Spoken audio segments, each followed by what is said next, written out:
僕だって。おだい、さっきからずいぶん暗い顔してるな。どうした？キッキー。いやー、なんか人生うまくいかにゃいなーって。才能もない、運もない、お魚もない、ないない尽くしだよ。僕だって一生懸命生きてるのに。今大のエゴが見事に仕事してるな。安心しろ。今そのないないって言ってるのは本当のお前じゃない。エゴだぜ。エゴ？僕じゃないってどういうこと？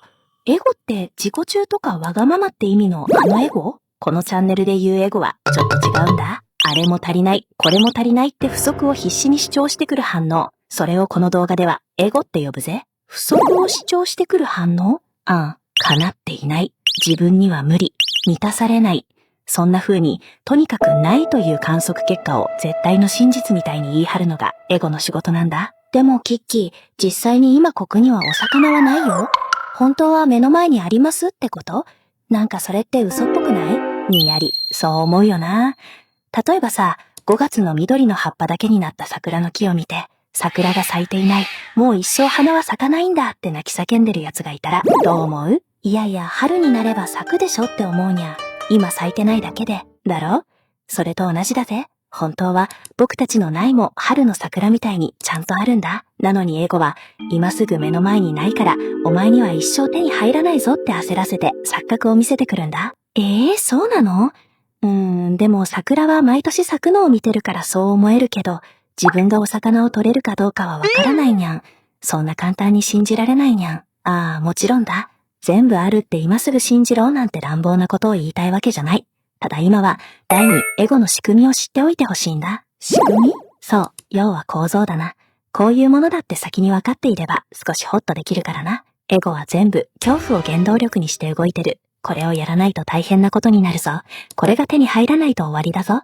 そんな風に恐怖を煽ってずっと頭の中に居座ろうとするんだ。そして頭の中に居続けられるならぶっちゃけ内容は何でもいい。内容は何でもいいの？頭の中で気を引ければ何でもいい。まあ、エゴ界隈で特に人気なのは愛とかお金だな。これを餌にすると人はすぐ不足を感じやすい。エゴにとっては大好物ってわけだ。餌？しゃー。大して美味しくもないくせにエゴめっちゃムカつくにゃん。撲滅させたい。消したくなるよな。でもそれはおすすめしない。無理に私には全てあるって言ってエゴを消そうとすると、逆にエゴが猛反撃してくる。過去の失敗とか嫌な記憶を全部引っ張り出してきて、ほら見ろ、やっぱりお前はダメじゃないかって全力で証明しようとしてくるからな。だから僕たちがやるべきなのはエゴと戦うことじゃない。戦わないの？じゃあどうすればいいの？泣き寝入り？違う。もっと簡単だ。ただ、これがエゴの声かって気づくだけでいい。気づくだけ？そう。自分の幸せを邪魔する嫌な声が聞こえたら、またエゴが仕事してるなって気づいて聞き流せばいい。無理に才能がある、うまくいってるって対抗もしなくていい。ただ、今エゴタイム入ったなってわかればいいんだ。そんなの簡単すぎるよ。簡単でいいんだよ。でもその瞬間にエゴの声に飲み込まれなくなる。すると頭の中に余白ができる。その余白ができると、ないと思い込んでいたものが実はあるってわかる事実がスッと入ってくるんだ。そうなんだ。あれ？そういえば帰ったらサラナがお魚を用意してくれてるんだった。今思い出した。大正解。